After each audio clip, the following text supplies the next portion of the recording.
صليت على إبراهيم وعلى آل إبراهيم إنك حميد مجيد. أما بعد اللهم توسلنا بكلمات محمد.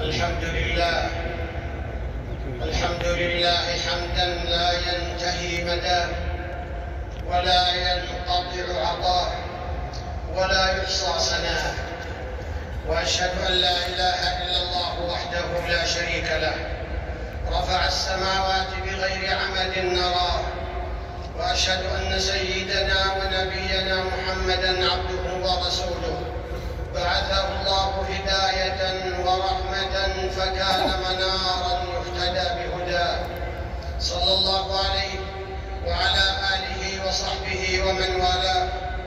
أما بعد، فأوصيكم ونفسي بتقوى الله التي جعلها سبحانه سبيل النجاة وزاد المؤمنين ورفع بها أهل الطاعة إلى مراتب المتقين.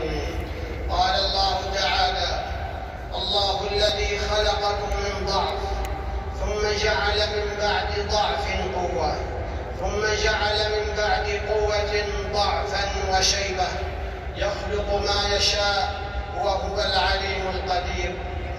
آية تختصر مسار الحياة في كلمات بليغة ومعان عميقة ترسم صورة لمراحل خلق الإنسان، تبدأ بضعف الطفولة، تعلو بالقوة، ثم تعود إلى ضعف يزينه الشيب. آية توقظ العقول لتدرك عجز الإنسان وتلامس القلوب لتظهر حاجته الدائمة إلى ربه. هي دعوة للتفكر في أطوار الخلق وفي تقلب الأحوال بين القوة والضعف، وفي قدرة الله المطلقة التي تدبر هذا المسار بحكمة وإتقان. كل شيء بيده، منه المبتدأ وإليه المنتهى.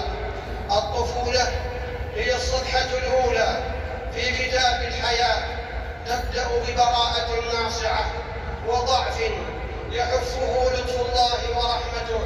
طفل صغير لا يملك من أمره شيئا، أودع الله في قلوب من حوله حبا وحنانا، وأحاطه بأيد ترعاه وتخفف عنه ضعفه.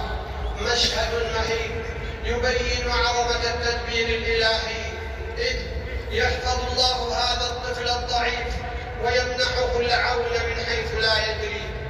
خرج الإنسان من ظلمات بطن أمه لا علم له ولا قدرة، في عجز تام وجهل مطبق، ثم فتح الله له أبواب العلم، وهبه السمع والبصر والفؤاد لينحل بها من معين التعلم والمعرفة. كل ما اكتسبه الإنسان من علم أو قوة هو هبة من الله وعطاء من كرمه. قال الله تعالى: والله أخرجكم من بطون أمهاتكم لا تعلمون شيئا وجعل لكم السمع والأبصار والأفئدة لعلكم تشكرون. هذه الحقيقة تغرس في القلوب أدب العبودية، وتزرع في النفوس تواضع المخبتين، فلا يطغى الإنسان بعلمه ولا يغتر بقوته. يدرك أن كل ذرة من قوته وكل حركة في جسده هي نعمة تستوجب شكرا دائما وخضوعا كاملا. فالعبد مهما علا شأنه يظل فقيرا إلى ربه، محتاجا إلى فضله في كل لحظة. حياته كلها هبة من الله تستحق الحمد في كل حين. فما أعظم غنى الله وما أبلغ فقر العبد بين يديه. قال الله تعالى: ثم جعل من بعد ضعف قوة. مرحلة الشباب هي ذروة القوة ونبض الحياة، شعلة النجاح التي تضيء طريق المستقبل. هي العمر الذي تزدهر فيه الطاقات وتفتح فيه الأحلام وترسم فيه معالم المجد. ثروة لا تقدر بثمن، وهي ميدان العمل والإنجاز. في هذه المرحلة تكتب أعظم قصص الكفاح وتبنى أقوى صور تقوم قائمة للأوطان ولا تنهض أمة إلا بسواعد الشباب اليافعة وهممهم العالية. ومما لا شك فيه أن قوة الشباب تزدهر حين تتفيأ ظلال الدين وتسمو حين تغذى من معين القيم والأخلاق وتتجلى في سماء المجد حين تسخر لخدمة البلاد والعباد. من أهدر شبابه فقد أهدر عمره كله، فهو لحظة عابرة في زمن الحياة، ومن استثمره في الخير والنفع خلد أثرا طيبا وجنى ثمارا يانعة في الدنيا والآخرة. ولا يغيب عن الأذهان أن قوة الشباب قد تتحول من نعمة إلى نقمة، ومن بناء إلى هدم إذا تنكبت طريق الرحمن وتنصلت من أخلاق الإسلام وتتبعت خطوات الشيطان. ثم جعل من بعد ضعف قوة. القوة ليست في الجسد وحده، بل هي مزيج من روح قوية وهمة عالية وعزيمة لا تلين. كم من جسد قوي يحمل همة واهنة وعزيمة خاملة فلا يصنع شيئا ولا يثمر عملا، يضيع شبابه ويصبح آلة على من حوله، عاجزا عن بناء نفسه ومستقبله. القوة الحقيقية تنبع من روح إيمانية تشحذ بالطاعة وتعزز بالاستغفار وتثمر بالعمل الصالح.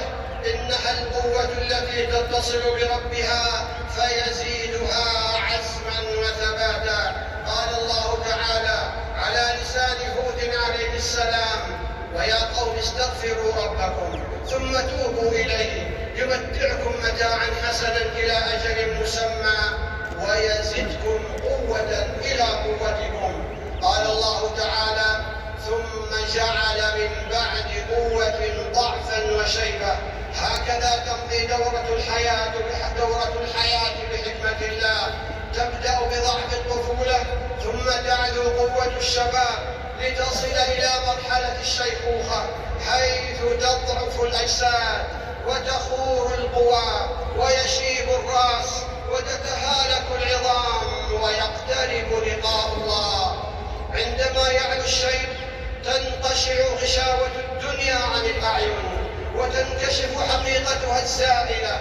يدرك الإنسان حينئذ أن السنين مرت كأنها لحظات، وأن العمر انقضى حلما عابرا. يحمس في قلبه: يا ليت قومي يعلمون أن الدنيا دار عبور، وأنها لا تدوم لأحد. الشيبة رسالة صامتة تدعو للرجوع إلى الله لتصبح العودة إليه شغل القلب الشاغل. التوبة تغدو أولوية، ومحاسبة النفس ديدن، والقرب من الله غايته الكبرى. هي فرصة العمر الأخيرة لتسيير ما بقي والاستعداد للقاء رب الأرض والسماء. ومن الجدير بالذكر أن الشيبة لا تعني الاستسلام للضعف ولا الانعزال عن الحياة، بل هي بداية لمرحلة جديدة تتوحش فيها الحكمة وتفيض بالخبرة ونضج التجربة.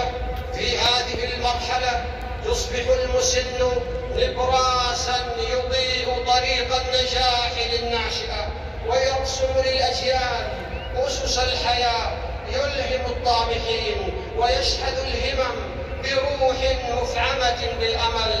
فالعمل مع الشيبة لا يتوقف والعطاء لا ينقطع ما دام القلب ينبض بالإيمان والعزيمة تتجدد باليقين. هذا درس عظيم تعلمناه من رسول الله صلى الله عليه وسلم في قوله: إذا قامت الساعة وفي يد أحدكم فسيلة فليغرسها. أقول قولي هذا وأستغفر الله العظيم لي ولكم ولسائر المسلمين من كل ذنب فاستغفروه إنه هو الغفور الرحيم.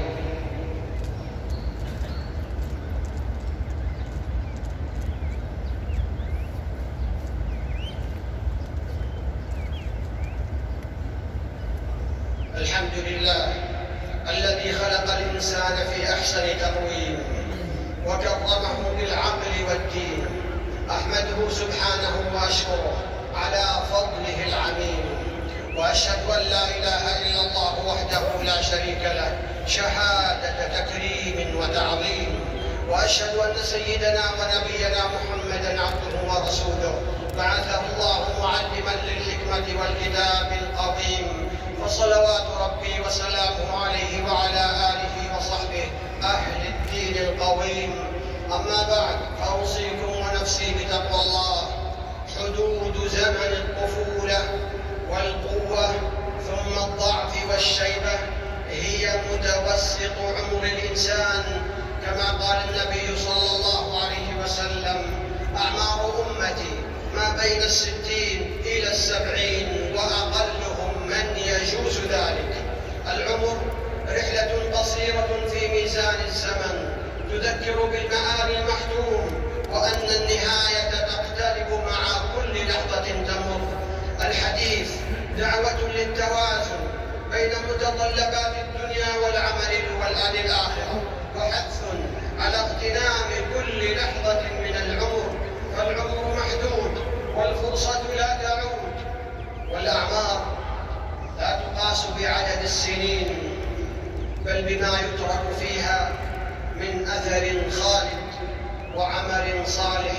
قال رسول الله صلى الله عليه وسلم: خير الناس من طال عمره وحسن عمله، وشر الناس من طال عمره وساء عمله. رواه الترمذي. ألا وصلوا عباد الله على رسول الهدى، فقد أمركم الله بذلك في كتابه فقال: إن الله وملائكته يصلون على النبي يا أيها الذين آمنوا صلوا عليه وسلموا تسليما.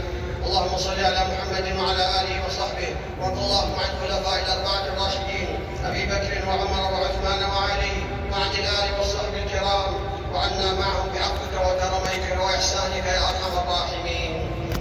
اللهم أعز الإسلام والمسلمين، اللهم أعز الإسلام والمسلمين، اللهم أعز الإسلام والمسلمين، وأذل الكفر والكافرين، ودمر أعداءك أعداء الدين، واجعل اللهم هذا البلد آمنا مطمئنا وسائر بلاد المسلمين. اللهم إنا نسألك الجنة وما قرب إليها من قول وعمل، ونعوذ بك من النار وما قرب إليها من قول أو عمل. اللهم إنا نسألك من الخير كله عاجله وآجله ما علمنا منه وما لم نعلم، ونعوذ بك من الشر كله عاجله وآجله ما علمنا منه وما لم نعلم. اللهم أعنا ولا تعن علينا، وانصرنا ولا تنصر علينا، وامكر لنا ولا تمكر علينا، واهدنا ويسر الهدى لنا، وانصرنا على من بغى علينا.